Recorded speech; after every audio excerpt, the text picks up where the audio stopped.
Des tablettes d'argile vieilles de plus de 2000 ans. 11 tablettes d'argile racontent l'histoire d'un roi légendaire. Dans le plus ancien récit de l'humanité, il tient le rôle principal, celui du souverain du royaume d'Uruk. Sa brutalité, sa tyrannie et sa soif de plaisir sont sans limite. C'est un despote impitoyable qui se veut l'égal des dieux. Mais au terme d'un voyage initiatique, il s'amendera et conduira son royaume à la prospérité. Il fera ériger des chefs-d'œuvre de l'architecture et son nom passera à la postérité. Qu'elle soit fictive ou réelle, l'épopée de Gilgamesh n'en constitue pas moins un document unique sur la première civilisation de Mésopotamie.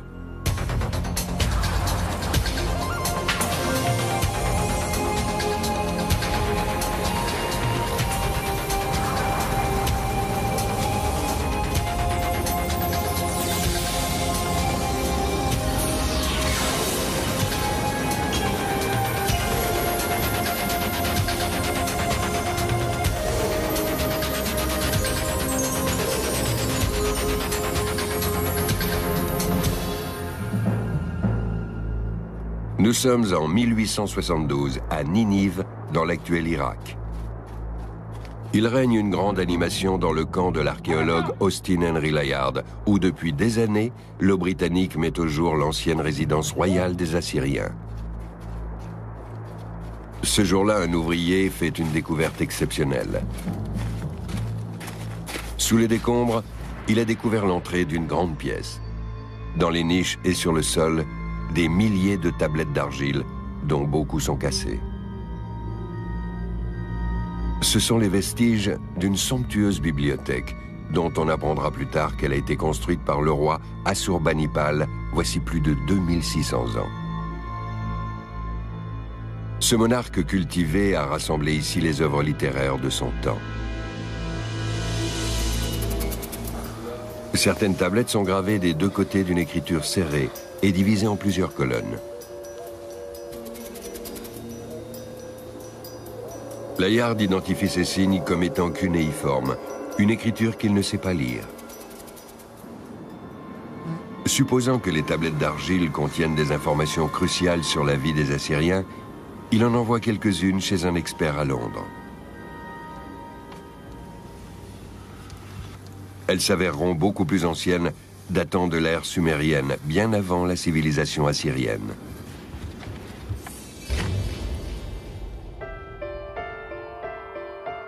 Le British Museum est le théâtre de cette découverte qui met en émoi la communauté scientifique internationale.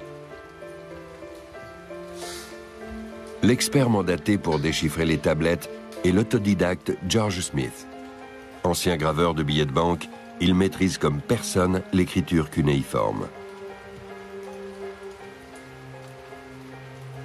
La première chose qu'il découvre en automne 1872 est le nom d'un roi, Gilgamesh.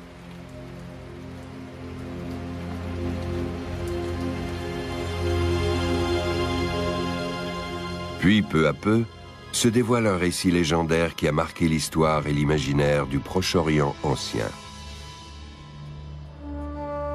Le beau Gilgamesh est de sang noble. C'est un homme plein d'audace, à la morale douteuse. Il attache plus d'importance à son bien-être, au luxe et aux orgies qu'à ses devoirs de roi. Il traite ses sujets en esclaves et s'octroie tous les droits, y compris celui de passer la première nuit avec chaque jeune marié. Le souverain décrit dans les tablettes a-t-il réellement existé? À Londres, Andrew George, spécialiste de l'Orient ancien, se penche sur cette question depuis 16 ans. Il y a un grand débat sur Gilgamesh. C'est un peu comme le roi Arthur en Angleterre. Il y a beaucoup de mythes et de légendes qui gravitent autour de lui. Nous n'avons pas encore trouvé de preuve que Gilgamesh a réellement existé, mais c'est tout à fait possible. L'épopée de Gilgamesh est la plus ancienne œuvre poétique de l'humanité, sans cesse réécrite par divers auteurs sur une période de 2000 ans. La reconstitution des quelques 3000 vers en écriture cunéiforme est un projet titanesque, un immense puzzle. Pour mes recherches sur Gilgamesh, je tenais à voir tous les originaux, c'est-à-dire toutes les tablettes conservées dans les divers musées et collections. Pour cela, j'ai été amené à parcourir le monde entier. J'ai pu étudier de près les différentes tablettes, faire mes propres dessins et les publier. C'était un travail difficile, mais il fallait bien que quelqu'un le fasse. L'Anglais découvre de nombreux fragments de textes inconnus, ce qui lui permet de combler d'importantes lacunes et de jeter une lumière nouvelle sur l'épopée du roi Gilgamesh.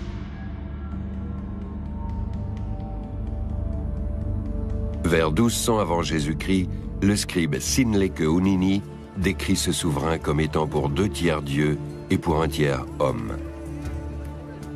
À l'époque déjà, la vie rocambolesque du monarque est entrée dans la légende, transmise de génération en génération, d'abord oralement, puis par écrit. Sinleque-Unini était, croyait-on, le biographe et le proche conseiller de Gilgamesh. Faux.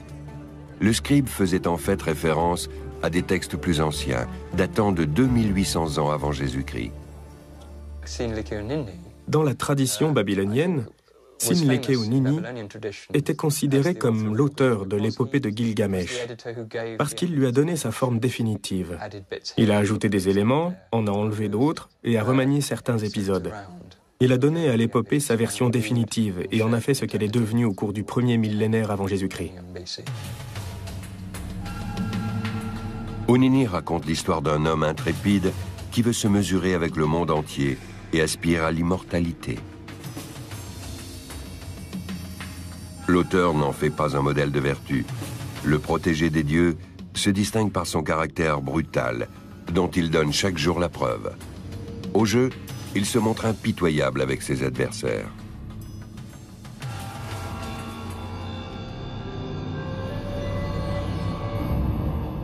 Le roi d'Uruk est un tyran sadique qui opprime son peuple. Désespérés, ses sujets s'en remettent aux forces célestes. L'aide d'en haut ne se fait pas attendre longtemps. C'est ici qu'entre en scène Enkidu, un être qui vit en harmonie avec la nature et les animaux. 7 jours durant, une prostituée le séduit et l'attire dans une contrée qui lui est étrangère. Puis, elle l'emmène en ville pour qu'il y affronte Gilgamesh. La résidence du roi se trouve en Mésopotamie, dans le sud de l'actuel Irak. C'est là que s'étend le royaume de Sumer, avec sa capitale Uruk, une immense plaine entre l'Euphrate et le Tigre. En général, ces 2 fleuves assurent des récoltes abondantes à la population. Mais en cas de fortes précipitations, des trombes d'eau se déversent dans la plaine, provoquant des inondations qui ensevelissent tout sur leur passage.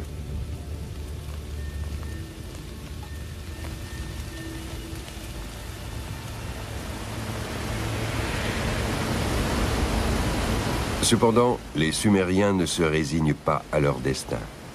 Ils inventent un ingénieux système d'irrigation qui canalise l'eau et alimente les champs en toute saison, y compris en période de sécheresse.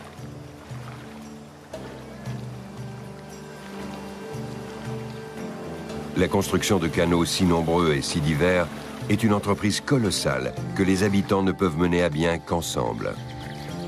Ils désignent des gardiens qui ont pour charge d'entretenir en permanence le fragile réseau et d'assurer la distribution de l'eau. C'est un nouveau métier qui occupe un rang élevé au sein de la communauté. Comme les experts en irrigation ne peuvent plus cultiver eux-mêmes leurs champs ni s'occuper du bétail, d'autres s'en chargent à leur place. C'est la division du travail, un nouveau système social qui offre à chacun suffisamment de nourriture et de vêtements.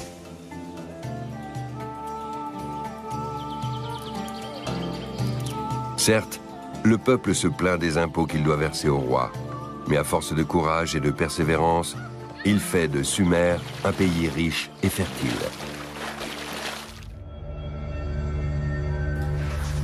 L'Institut archéologique allemand possède une antenne à Damas, en Syrie. Un second foyer pour Margaret Van Hess, qui dirige depuis près de 20 ans les fouilles à Uruk. Mais le site a dû être abandonné au début de la Seconde Guerre en Irak. L'archéologue espère pouvoir s'y rendre au plus tôt. Elle craint que les pillards n'aient détruit de précieux vestiges et réduit son travail à néant. En janvier 2007, elle rencontre un réalisateur irakien qui connaît parfaitement la région et compte tourner un reportage sur l'état actuel du site. Une mission à haut risque. En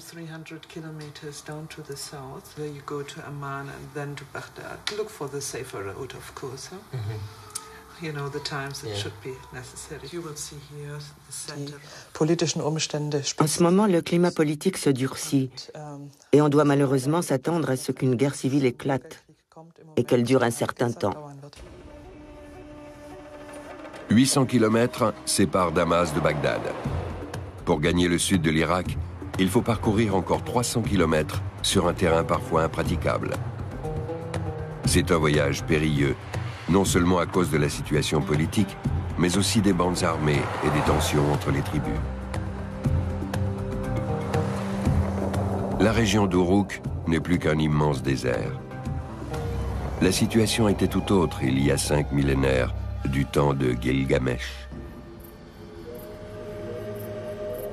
À cette époque, le souverain et le messager des dieux Enkidu se livrent un combat sanglant. À l'origine de ce différend, le droit que Gilgamesh s'est arrogé de déflorer chaque fiancé avant son mariage. Indigné par cette pratique, Enkidu lui bloque l'accès au domicile d'une promise. La bataille qui s'ensuit s'est relatée dans la 2e tablette de l'épopée. Au petit jour, il n'y a toujours pas de vainqueur, car les adversaires sont de force égale. Épuisé, il se lie finalement d'amitié. Enkidu, envoyé par les dieux pour vaincre Gilgamesh, sera désormais son fidèle compagnon. Leur combat est une scène clé du récit dans laquelle Gilgamesh découvre ses propres limites et il est invité à ne plus abuser de son pouvoir.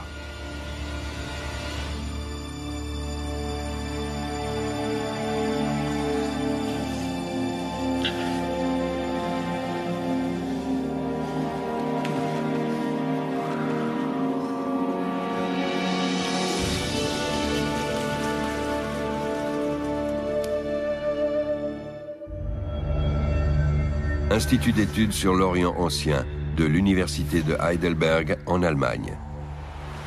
C'est dans ce prestigieux établissement que le professeur Stefan Maol étudie les idées politiques, sociales et religieuses qui sous-tendent le mythe de Gilgamesh. L'assyriologue pense qu'Enkidu, l'ancien adversaire de Gilgamesh, n'est pas qu'une brute invincible. Enkidu est à la nature ce que Gilgamesh est à la culture. C'est un personnage qui esquisse, d'une certaine manière, la voie de l'humanité, le passage de la nature à la culture. À présent, Gilgamesh et Enkidu vivent en parfaite symbiose et leur relation comporte même une dimension charnelle. Ils règnent en tandem sur Uruk. C'est le début de l'apogée de la capitale sumérienne. L'invention du tour de potier compte parmi les avancées techniques de cette époque. Le tour permet aux artisans de fabriquer en grande quantité des céramiques pour l'usage quotidien. La production de masse est née, apportant avec elle de nouveaux métiers, manutentionnaires, gestionnaires ou commerçants. Cette prospérité grandissante attire de plus en plus de villageois dans la capitale. L'accroissement de sa population fait d'Uruk la plus importante de toutes les métropoles du monde connu. Au début du IIIe siècle avant Jésus-Christ, elle comptera entre 30 000 et 60 000 habitants. Pour sécuriser leur transport de marchandises, les commerçants élaborent un système toujours en vigueur aujourd'hui. Le principe en est simple. L'expéditeur place sa marchandise dans un pot et le ferme avec un couvercle en tissu. Puis, il scelle le tout avec de l'argile pour protéger son bien de la saleté et du vol. Or, un jour, un marchand a eu l'idée d'imprimer des symboles simples sur l'argile encore humide, afin d'indiquer la marchandise renfermée dans le pot et sa quantité. Cela évitait plus tard d'ouvrir le pot pour contrôler son contenu. Parallèlement, les Sumériens dressent des listes pour garder une trace des produits échangés. Cette forme primitive de comptabilité contribuera largement au développement de l'écriture. À l'origine, l'écriture cunéiforme était une écriture pictographique, inventée par des comptables à la fin du 4e millénaire avant Jésus-Christ. Peu à peu, elle a évolué vers une écriture plus schématique, pour la simple et bonne raison qu'il était plus simple de graver de petits symboles au stylet que de dessiner des pictogrammes. Et voilà comment l'écriture pictographique a disparu.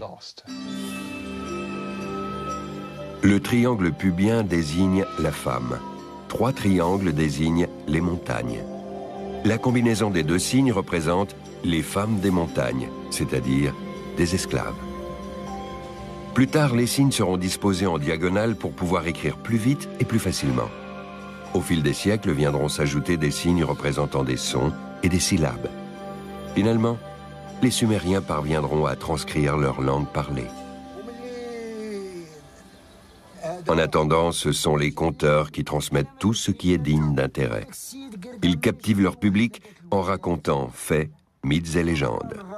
Ainsi, l'épopée de Gilgamesh a été conçue pour être exposée oralement. L'une des premières aventures de Gilgamesh et d'Enkidu les conduit jusqu'à la forêt de cèdres des dieux, dans les montagnes de l'actuel Liban. Depuis la Mésopotamie, c'est un long voyage qui d'ordinaire dure 3 mois. Au bout du chemin, une dure épreuve attend les 2 hommes qui devront vaincre le gardien des cèdres, un démon nommé Umbaba. Après seulement, ils pourront abattre les précieux arbres qu'on ne trouve pas à Sumer, mais qui sont indispensables à la construction de grands édifices. Chaque nuit, Enkidu veille sur Gilgamesh, qui est assailli de cauchemars oppressants, provoqués par sa crainte d'affronter le géant. Son fidèle ami n'arrive pas à le réconforter. Il se résout à interpréter les sombres images de la nuit et à implorer l'aide des dieux d'Uruk. C'est alors qu'intervient Shamash, le dieu du soleil, qui conseille aux 2 hommes d'attaquer au plus vite Umbaba le démon. Enkidu et Gilgamesh reprennent aussitôt la route et effectuent le trajet en quelques semaines seulement. La Mésopotamie est un pays où il n'y a pas vraiment de bois de construction. Un prince qui souhaite bâtir de grands édifices avec de vastes salles doit se procurer le bois et les poutres à l'extérieur de la Mésopotamie. La 5e tablette raconte en vers l'affrontement sanglant avec Umbaba. Les héros attirent le colosse hors de la forêt, où il est paralysé par des tempêtes provoquées par les dieux.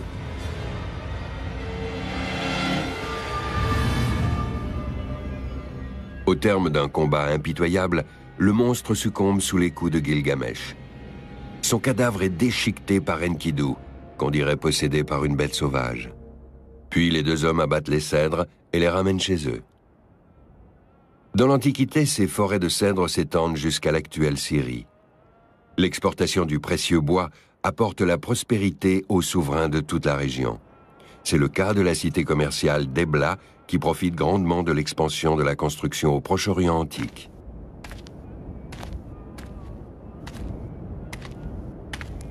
L'archéologue Margaret Van Hess voit dans ce pillage des cèdres une référence à des événements historiques réels. Ici, à Ebla, les archéologues ont constaté que vers 2600-2500 avant Jésus-Christ, la région s'est urbanisée.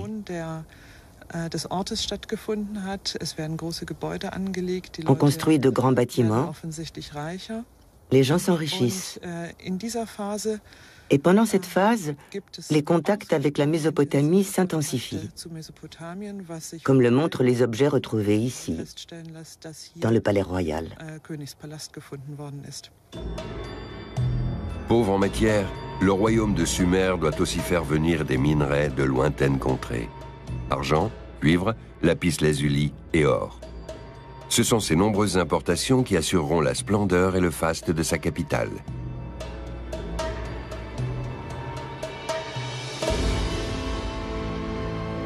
Les ruines d'Uruk abritent peut-être encore des objets précieux. Une aubaine pour les pillards. Toutefois, les images du réalisateur irakien ne montrent aucune trace de saccage, preuve que le site est correctement surveillé.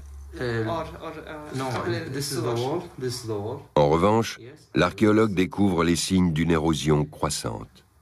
Elle a d'ailleurs du mal à distinguer les différents complexes dans ce vaste ensemble. Avec une superficie de 5,5 km², soit près de 3 fois Monaco, le site d'Uruk est un immense défi pour les archéologues.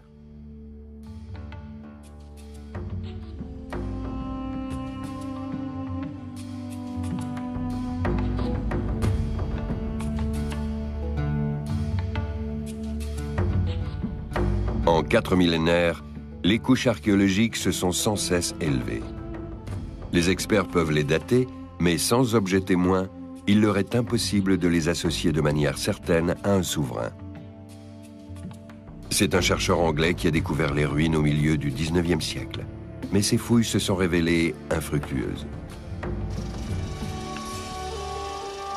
En 1912, l'empereur allemand Guillaume II autorise ses archéologues à explorer le site. Mais les guerres viennent sans cesse entraver les travaux et 1/100 du terrain seulement a pu être sondé. Ces images de la campagne archéologique de 1963 laissent entrevoir toute l'ingéniosité des architectes des palais et temples sumériens.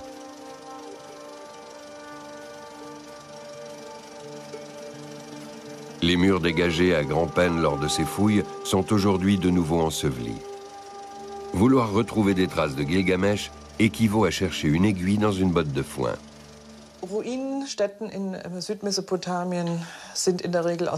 En général, les ruines du sud de la Mésopotamie sont composées d'un seul matériau, des briques empisées. Or, celles-ci ont subi une forte érosion dans le passé, car le pisé se désagrège sous l'action de la pluie ou du vent. Certaines structures se sont néanmoins conservées. Ce sont généralement les fondations que nous pouvons dégager.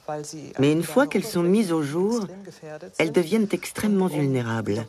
Pour préserver les vestiges les plus importants que nous découvrons, il nous faut finalement les remblayer. Un monticule se dresse au milieu du site. Ce sont les vestiges d'un temple appelé ziggurat. Dans toute la Mésopotamie antique, ces édifices servent d'asile aux dieux.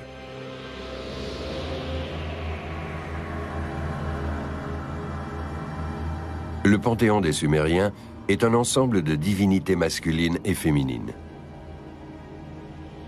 C'est la belle Inanna Ishtar qui veille sur Uruk. Déesse de l'amour, de la fécondité, de la guerre et de la mort, Gilgamesh lui dédia le temple le plus élevé de la ville, comme le relate l'épopée.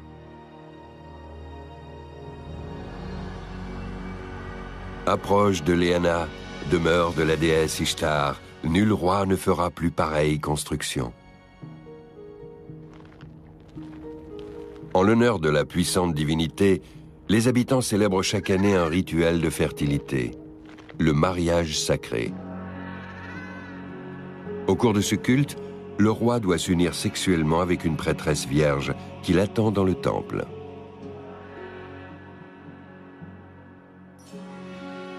Lorsque Gilgamesh rentre victorieux de la forêt de cèdres, la grande cérémonie est imminente. Le monarque se purifie des souillures du voyage avant d'accomplir le devoir sacré.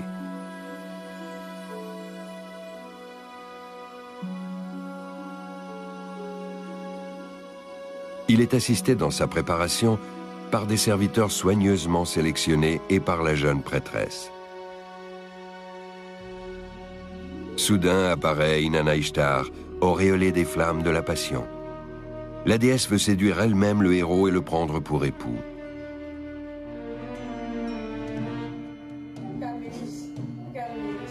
Mais Gilgamesh se refuse à la déesse. « Lequel de tes amants as-tu aimé pour toujours? Tu les as séduits, puis battus et ensorcelés. Si je me donne à toi, je subirai le même sort qu'eux. » Ishtar n'en revient pas. Elle est profondément blessée par les paroles de Gilgamesh. Rien ne peut convaincre l'arrogant souverain. Furieuse, Ishtar disparaît, mais elle n'a pas dit son dernier mot. Dans la 6e tablette de l'épopée, l'homme se révolte contre les dieux. Gilgamesh maudit Ishtar, surestimant peut-être en cela ses forces. La vengeance divine ne se fait pas attendre. Piquée au vif dans son amour-propre, Ishtar inflige une violente fièvre à Enkidu qui lui sera fatale. La peine de Gilgamesh est immense et ses pleurs montent jusqu'aux dieux. Il enjoint tous ses sujets à partager son chagrin. Pour la première fois de sa vie, le despote prend conscience du caractère implacable de la mort.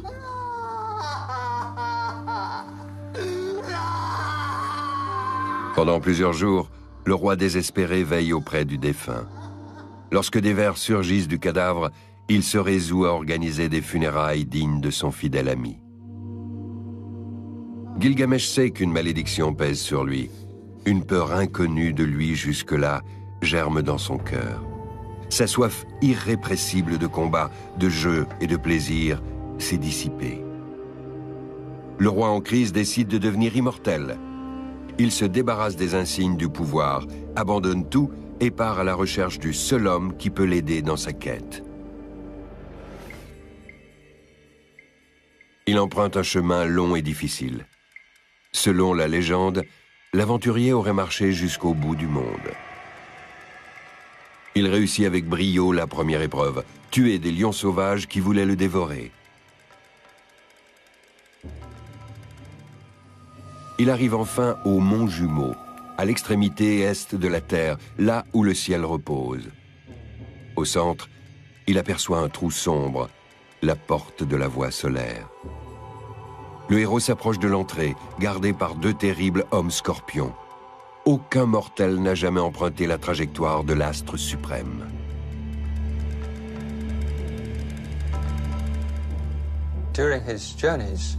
Lors de sa quête de l'immortalité, Gilgamesh parvient au mont Machu, qui se trouve au bout du monde. Il doit emprunter le chemin par lequel le soleil passe pour se lever et se coucher.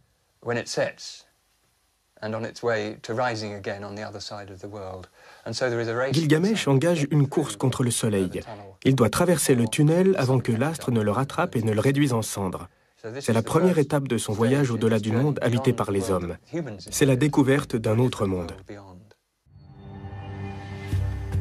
Le royaume de Sumer se trouvait entre l'Euphrate et le Tigre. Les montagnes de l'Iran et du Liban marquaient les confins du monde. Un tunnel passait à travers chacun des 2 plus hauts sommets. Le soleil se levait le matin à une extrémité et disparaissait le soir à l'autre. Au-dessus, les 7 cieux des dieux formaient une voûte. Sous terre, c'était le royaume des morts, un véritable monde parallèle. Plus profondément encore se trouvait l'océan d'eau douce qui alimentait les sources et les fleuves. Enfin, les eaux de la mort encerclaient tout l'univers connu. Pour l'époque, c'était une théorie visionnaire. 2000 ans plus tard, une tablette d'argile babylonienne traduit encore la même représentation du monde. Après avoir franchi les montagnes et vécu de nombreuses aventures, Gilgamesh atteint les rives des eaux de la mort. Le roi d'Uruk oblige le passeur à franchir les flots avec lui et à l'emmener sur une île. Un très vieux sage y habite, Utanapishtim, le seul humain qui soit devenu immortel.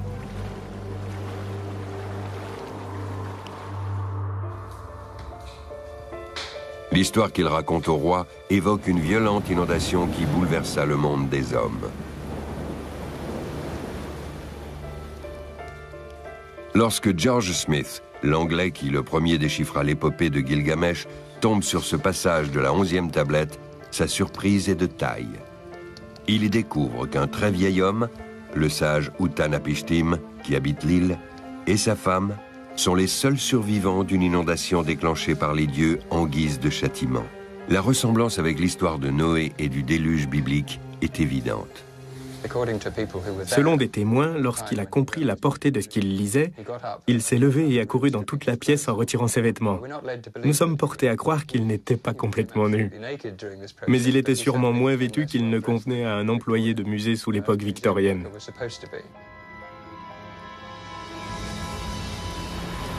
Certaines parties de l'épopée de Gilgamesh correspondent mot pour mot au déluge de l'Ancien Testament, dont on pensait qu'il avait été écrit bien plus tard. Ainsi, le sage Utanapishtim dit à Gilgamesh: « Lorsque le 7e jour se leva, je pris une colombe et la lâchai. La colombe s'envola, mais elle revint. Puis je pris une hirondelle et la lâchai, mais elle revint. Je pris un corbeau, le corbeau s'envola et ne revint pas. » Utanapishtim et sa femme ont survécu au déluge parce qu'ils ont construit une arche sur ordre des dieux. Quand les eaux ont baissé, ils ont échoué sur une montagne. En 1872, la concordance des textes soulève une question dans l'opinion publique. L'Ancien Testament aurait-il été écrit à l'époque des Sumériens? Pour l'Église, ce serait insupportable.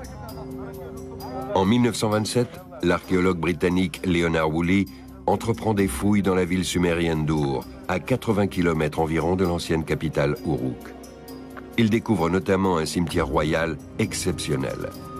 Dans beaucoup de tombes, les souverains ont été enterrés avec leurs suites, qui devaient les accompagner dans l'autre monde, leur apporter à manger et les divertir en jouant de la musique. Mais surtout, l'Anglais met au jour une couche géologique homogène de plus de 3 mètres d'épaisseur, sans fossiles ni traces de peuplement. Cela semble confirmer la thèse d'une inondation prolongée. À l'Institut géologique de l'Université de Marburg, en Allemagne, des spécialistes étudient depuis longtemps cette découverte insolite. En 2002, l'Allemand Helmut Bruckner a entrepris des fouilles sur le site d'Uruk. Sur les photos des échantillons géologiques, il identifie clairement la couche que Woolley a découverte en 1927. Sous les dépôts éoliens se trouve la couche archéologique la plus récente, avec des traces de peuplement humain. En dessous s'étend une large bande de sédiments provenant d'une inondation. Enfin, 10 mètres plus bas, on distingue à nouveau une couche témoignant d'activité humaine.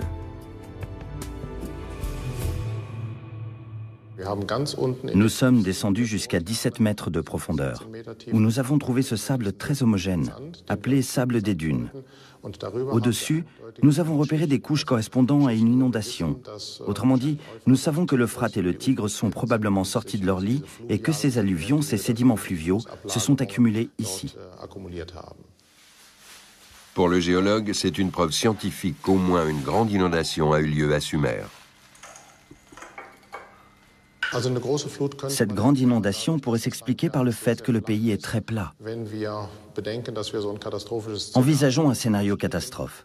Les vents du sud s'abattent sur le golfe Persique, le niveau de l'eau monte et il y a de fortes précipitations dans les bassins de l'Euphrate, du Tigre et du Karun, le troisième fleuve qu'on oublie trop souvent. On peut tout à fait imaginer que la réunion de ces conditions ait provoqué d'énormes inondations, il y a 1000 ou 10 000 ans. Une catastrophe de cette ampleur est restée gravée dans la mémoire de l'homme, comme le montre l'épopée de Gilgamesh. Le roi d'Uruk veut tout savoir sur le déluge et le secret de la vie éternelle. Mais Utanapishtim le traite d'égoïste et d'incapable. Utanapishtim est un vieil homme sage qui sait donner des leçons. Et après avoir déçu Gilgamesh en lui disant qu'il ne trouverait pas le secret de l'immortalité, il lui demande de ne pas dormir pendant 7 jours et 7 nuits. Gilgamesh échoue lamentablement. Trop fatigué par ses nombreuses épreuves, il ne tarde pas à dormir à point fermé. Tous les jours, la femme d'Utanapishtim dépose un pain frais près de son campement. Le héros ne le remarque même pas. Les restes de pain moisi sont la preuve de son inaptitude. S'il n'est même pas capable de vaincre le sommeil, le petit frère de la mort, comment peut-il prétendre à la vie éternelle? En guise de consolation, le sage lui indique où pousse une herbe qui rendra sa jeunesse au souverain. Après être allé chercher la précieuse herbe de jouvence dans l'océan d'eau douce, le roi s'est étendu pour se reposer. Profitant de son sommeil, un serpent s'approche de sa couche. Il a senti le parfum envoûtant de la plante. Le reptile dérobe l'herbe magique et dès qu'il l'avale, mue et rajeunit. Gilgamesh se retrouve bredouille.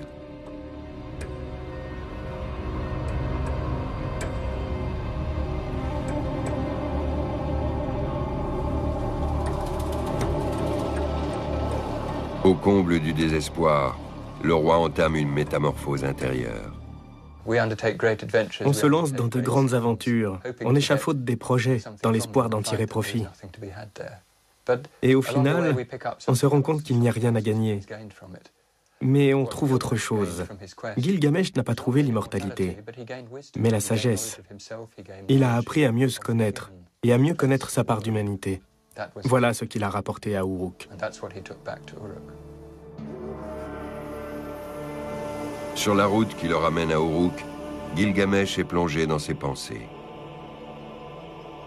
À présent que le long chemin de la connaissance est derrière lui, il doit accomplir sa destinée, protéger le peuple de Sumer et subvenir à ses besoins. Lui, le tyran qui se voulait l'égal des dieux, est devenu un bon berger, comme le raconte l'épopée. Gilgamesh a compris qu'il était mortel, comme tous les hommes, et que pour parvenir à la gloire éternelle, il lui fallait accomplir de grandes œuvres. Il s'y attelle sans tarder et met sur pied un gigantesque projet architectural qui doit faire d'Uruk une cité florissante. Il donne la fabrication de milliards de briques en pisé. Tous les ouvriers du royaume sont mis à contribution.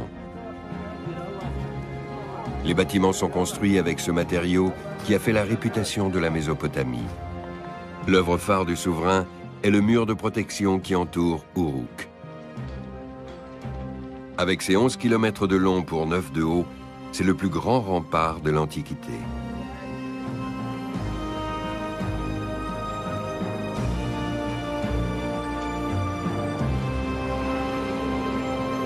« 5000 ans après la construction de la gigantesque muraille, on distingue encore ses fondations érodées. Jusqu'ici, les archéologues n'ont pas pu identifier son architecte. Je dirais que la renommée de Gilgamesh repose sur la construction de cet ouvrage. C'est vraiment le rempart le plus long que l'on connaisse, et sans doute aussi le plus imposant parce qu'il était très structuré. Cela a dû impressionner les gens.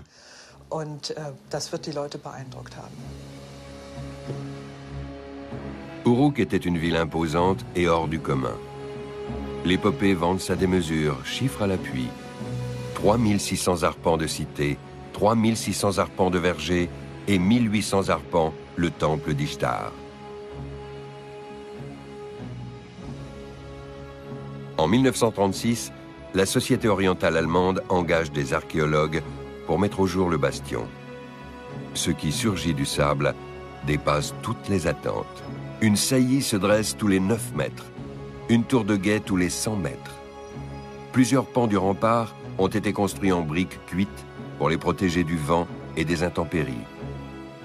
Les chercheurs parviennent à dater l'ouvrage entre 2900 et 2600 ans avant Jésus-Christ. Ils font par ailleurs une découverte sensationnelle.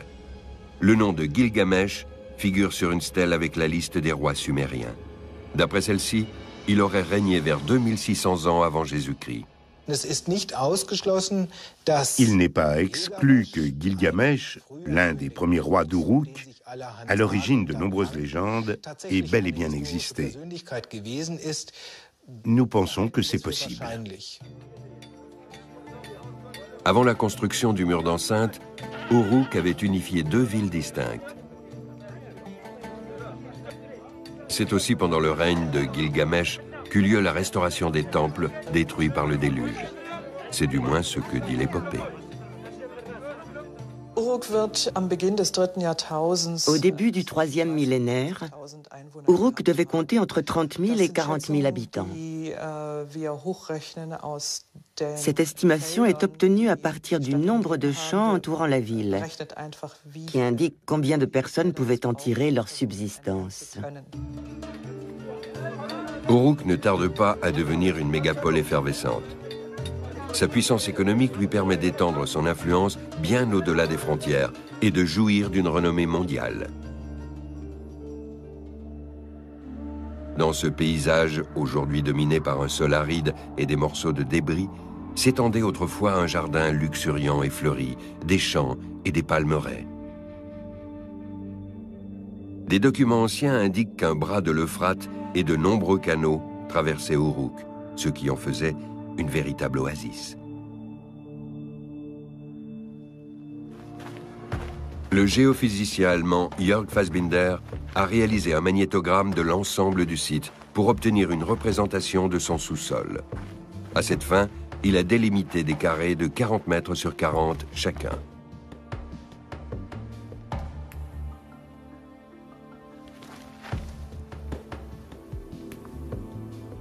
Cet appareil sensible et ultra sophistiqué mesure les moindres perturbations du champ magnétique terrestre. Il ne tolère la présence d'aucun métal dans un rayon de plusieurs mètres, et c'est pourquoi sa structure est en bois et sa visserie en argent. Cette opération permet aux scientifiques de sonder le sol en profondeur sans avoir recours à la pioche. Chaque sol a une stratification naturelle. Si l'homme est intervenu d'une manière ou d'une autre, qu'il a creusé le sol au cours des 5000 dernières années, la stratification naturelle et le champ magnétique s'en trouvent perturbés. C'est un outil de haute précision, lourd et pénible à manier. Chaque jour, le géophysicien parcourt 30 km sous une chaleur de plomb. Cependant, ses efforts ont été récompensés.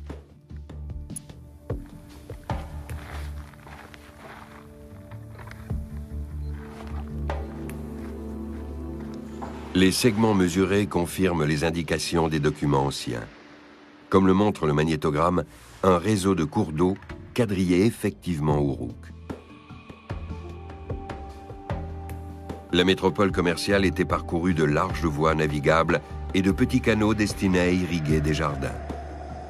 Il y avait peut-être même un trafic fluvial à Uruk. Suite aux mesures magnétiques réalisées en 2001 et 2002, nous avons dû revoir complètement notre vision de la ville. Aujourd'hui, je pense qu'elle était bien plus verte et plus arrosée de cours d'eau qu'on ne le croyait. Nous savons aussi qu'un canal coulait tout autour de la ville et que de là, de nombreux petits canaux irriguaient les champs. Ce devait donc être une région très verte.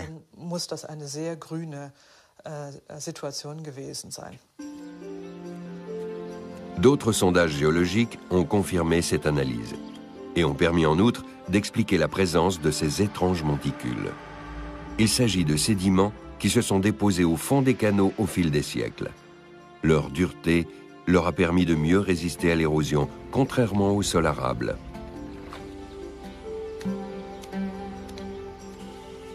Avec ces découvertes, c'est la première fois que les chercheurs observent une concordance entre les données recueillies sur le terrain et les textes de l'épopée.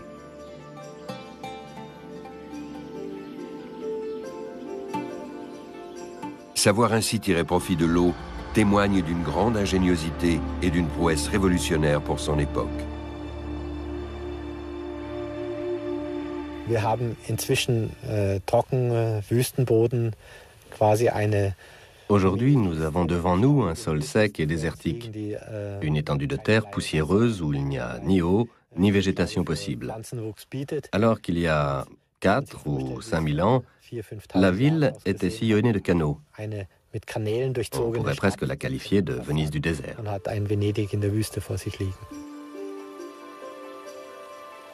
La cité possédait au moins une porte d'eau permettant d'accéder à ces 3 ports. Pour faire venir des marchandises, il fallait passer par ce goulet bien surveillé. À proximité immédiate, les experts ont fait une découverte surprenante.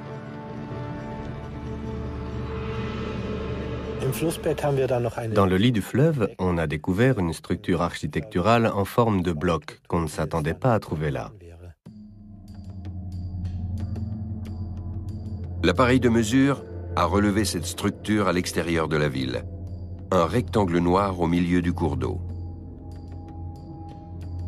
L'édifice, de 7 à 9 mètres de long, est composé de briques cuites, ce qui indique que sa structure était conçue pour être résistante. Aucun chercheur n'a encore étudié cette énorme construction.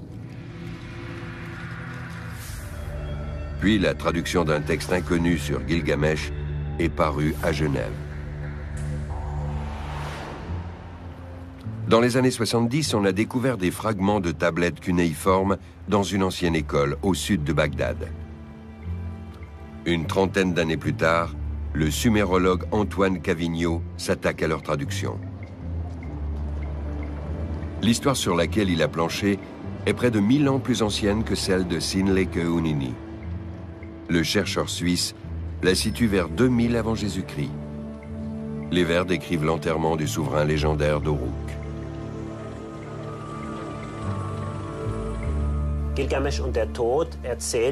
La tablette Gilgamesh et la mort raconte comment Gilgamesh meurt, comment on construit sa tombe au milieu de l'Euphrate et comment on l'enterre avec sa suite.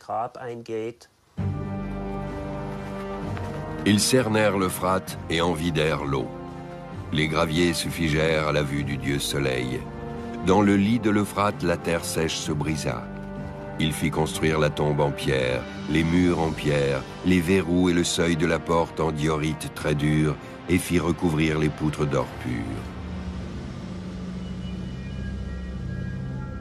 Les archéologues savent que, dans bien des civilisations et à différentes époques, les souverains étaient enterrés avec leur suite de serviteurs. Il en va peut-être de même pour le rite funéraire célébré à Uruk. On n'en a pas la preuve scientifique. Margaret van Hess, pour sa part, ne voit pas de lien entre la description du tombeau et ce qu'on a découvert à Uruk. Ce qui est frappant, c'est qu'on a trouvé des tombes de serviteurs datant du début du 3e millénaire, ce qui correspond en gros à l'épopée de Gilgamesh. Et la tablette, Gilgamesh et la mort, décrit une situation analogue. Nous sommes donc bien à la même époque, ce qui est évidemment très intéressant. En 1927, l'archéologue britannique Leonard Woolley met au jour, à Our, au sud d'Uruk, une grande nécropole contenant plusieurs chambres funéraires. Il y trouve quantité d'offrandes en or destinées à accompagner le défunt dans l'au-delà, et des tombes de serviteurs.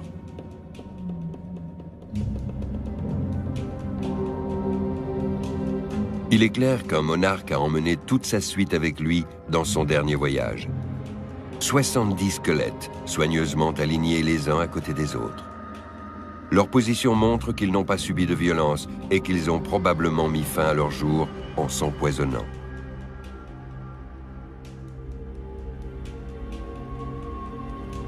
Les rois d'Ur connaissaient peut-être la légende de la mort de Gilgamesh et en ont repris le cérémonial.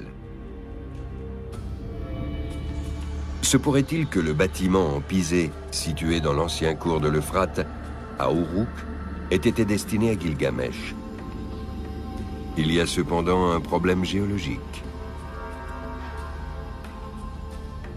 En effet, le cours du fleuve s'est rétréci après sa canalisation. Ainsi, à l'origine, l'édifice aurait pu très bien être bâti sur la rive du fleuve, et non pas en son milieu. En fait, on ignore depuis quand il reposait sous l'eau. Ce serait formidable de pouvoir certifier qu'il s'agit de la tombe de Gilgamesh. Pour cela, il faudrait d'abord prouver que ce sont vraiment des tombes. Puis on devra entreprendre des fouilles. Avec mes méthodes, je pourrais démontrer qu'on a affaire à une structure construite par l'homme. Il y a des gens qui pensent avoir trouvé la tombe de Gilgamesh. C'est une erreur. C'est un peu comme si on cherchait le roi Arthur ou l'arche de Noé sur le mont Ararat. C'est une fausse piste. Tout cela, c'est de la littérature. Il vaut mieux admirer la créativité et l'imagination des anciens plutôt que d'essayer de chercher des reliques. Il faudra entreprendre d'autres fouilles pour répondre aux questions restées en suspens, dont l'énigme du bâtiment en pisé découvert récemment. Des Bédouins gardent la ruine tant que les troubles persistent en Irak. Pour les chercheurs, il ne reste plus qu'à attendre, même si l'issue demeure incertaine.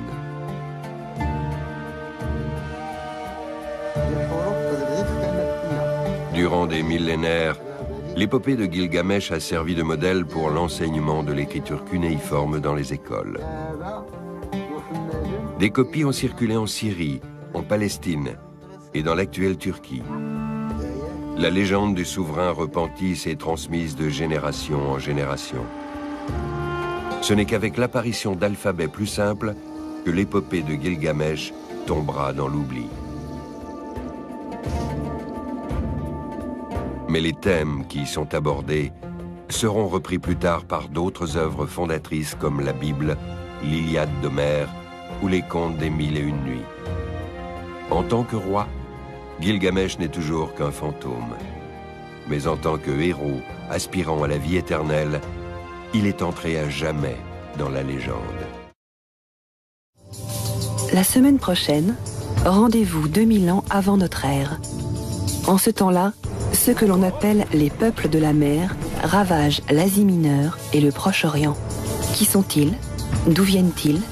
L'Ancien Testament mentionne l'un de ces peuples, les Philistins, et raconte le duel qui opposa leur champion, le géant Goliath, à David, futur roi d'Israël. À la semaine prochaine, ou à tout de suite sur le net. Une grande roue dans la corde.